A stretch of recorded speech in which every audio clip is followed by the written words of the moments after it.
As the closing speaker of today's debate, I will be summing up the arguments that were brought up today and talking about the clashes that occurred in this debate.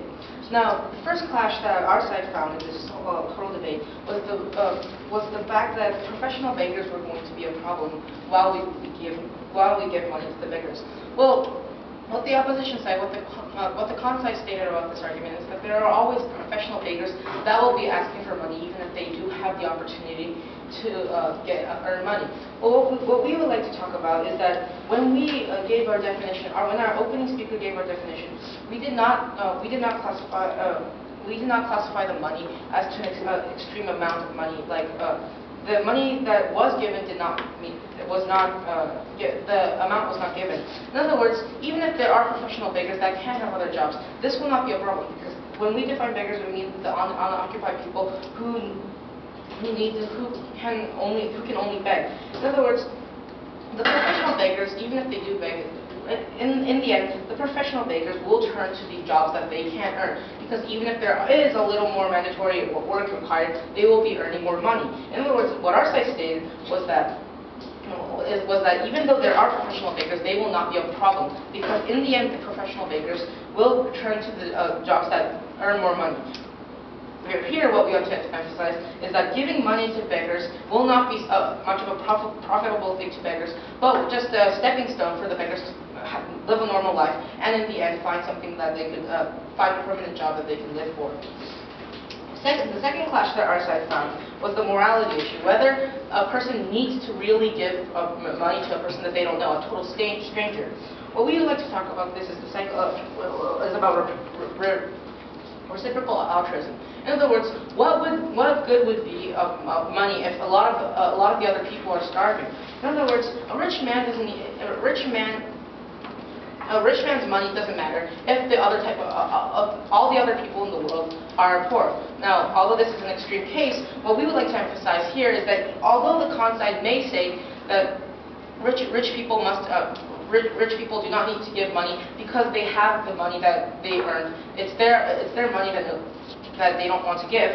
However, what our side wants to emphasize is that there are things that the beggars are not born with. In other words, the conditions, the environment that they are not born with.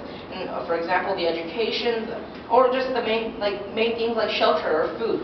Some people are not born with these basic elementary things. In other words, in order to help the beggars have these normal things, so they can at least get closer to the rich people, at least try to become a normal citizen of South Korea. We believe that for the nation, normal citizens should give money to the people so that we can have a more balanced, more stable country in South Korea. The final clash that our side found was about the fact that a person may use this money for alcohol, may use the money in other ways. What we like to talk about here is that money does not always have to be classified as something as exact currency, about coins or bills. Well, in other words, as our speakers would have stated before, by money we mean anything that's valuable. In other words, clothing, food, anything that helps a person, anything that is needed for a person. The definition money does not always have to be something that metal round coin, but it only needs to be something that is valuable to a person, something that is needed. In other words, food, water, or just a day in your house. In other words, the alcohol given to beggars will not be a problem, because, as I stated before, if someone does worry that a beggar might use the money that they give on other bad things like drugs, cigarettes, or alcohol, then all they have to do is give clothing or food to them, so that they could be sure that their giving to the beggars, their money to the beggars, will be used in a good way. Now, to summarize, the three clashes that we have found in this debate was firstly about the problem with the professional beggars, and then secondly, the morality issue, whether a person really needs to give someone money, and then finally about the issues concerning the misuse of money. However, we believe that the pro side has taken all these three clashes home, and we win this debate.